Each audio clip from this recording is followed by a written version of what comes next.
अकरम सल्लल्लाहु अलैहि वसल्लम के दौर में किया गया था, और इसका हुक्म खुद नबी अकरम सल्लल्लाहु अलैहि वसल्लम ने सहाबाए किराम को दिया था कि कुरान करीम को जो है वो बराह रास्त कंपाइल किया जाए। और नबी अकरम सल्लल्लाहु अलैहि वसल्लम ने खुद चीफ ऑफ स्क्राइब यानी चीफ स्क्राइब किसको बनाया था?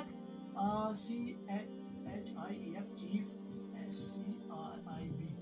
नबी अकरम सल्लल्लाहु अलैहि वसल्लम ने चीफ स्क्राइब बनाया था किसको? हजरत ज़ैद बिन साबित रदी अल्लाह ताला अन्हु। हजरत ज़ैद बिन, अंग्रेजी में हम लिखेंगे थाबित, ज़ैद बिन साबित रजी अल्लाह ताला अन्हु को नबी अकरम सल्लल्लाहु अलैहि वसल्लम ने चीफ स्क्राइब बनाया था, यानी कि जिन्हें हम कहते हैं अरबिक लैंग्वेज में या इस्लामिक टर्मिनोलॉजी में हम कहते हैं कातिबान वही, कातिब वही, वो कातिबान वही में से थे। कौन? हजरत ज़ैद बिन साबित रजी अल्लाह ताला अन्हु। सो अल्लाह ताला ने कुरान करीम को मुख्तलिफ तरीकों में से प्रोटेक्ट किया। उनमें से एक है ओरल प्रिजर्वेशन और दूसरा है रिटन प्रिजर्वेशन, यानी कि नबी अकरम सल्लल्लाहु अलैहि वसल्लम के दौर में से कंपाइल किया गया through an order of Muhammad सल्लल्लाहु अलैहि वसल्लम। कुछ आयतों को जो है बून्स के ऊपर लिखा गया, कुछ आयत को जो है पार्चमेंट्स के ऊपर लिखा गया, तो कुछ आयत को जो है वो लीव्स के ऊपर लिखा गया, तो कुछ आयत को जो है वो लेदर के ऊपर लिखा गया, तो कुछ आयत को जो है वो मुख्तलिफ आयत को लिखने के लिए जो है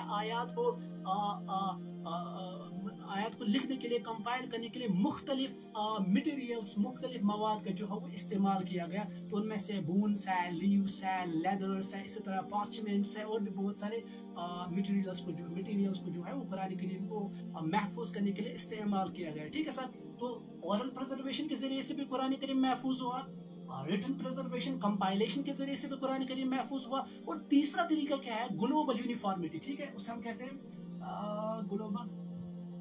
ठीक है सर, तो तीसरा तरीका जो अल्लाह ताला ने अपनाया है वो है ग्लोबल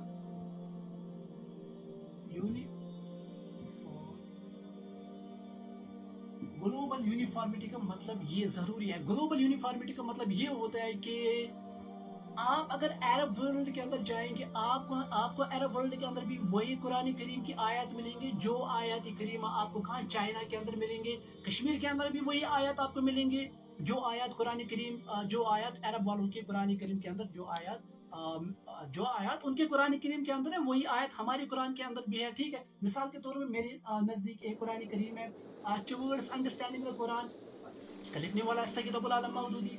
दूसरा मेरा है द फाइनल टेस्टामेंट, इसका ट्रांसलेटर है रुशाद खलीफा, इसके अंदर भी वही आयत है और इसके अंदर भी वही आयत है। और एक कुरान है मेरे नज़दीक कुरान तिमो कोशर तर्जुम, यानी कि it's written in Kashmiri language, इसके अंदर भी वही आयत है जो कुरान करीम, जो रुशाद खलीफा की कुरान के अंदर जो आयत है वही आयत इसके कुरान करीम के अंदर भी है।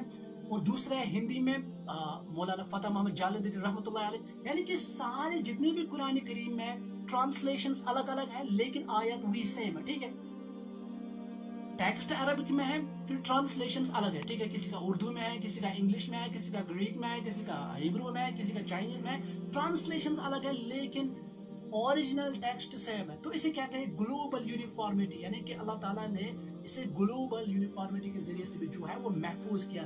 तो कुरान करीम को अल्लाह ताला ने मुख्तलिफ तरीक़ों से जो है वो प्रिजर्व किया, प्रोटेक्ट किया, और अब कोई गुंजाइश नहीं बनती कि हम कुरान करीम में किसी वर्स को जो है रिमूव करें और किसी वर्स को जो है वो हम क्या कहते हैं उसे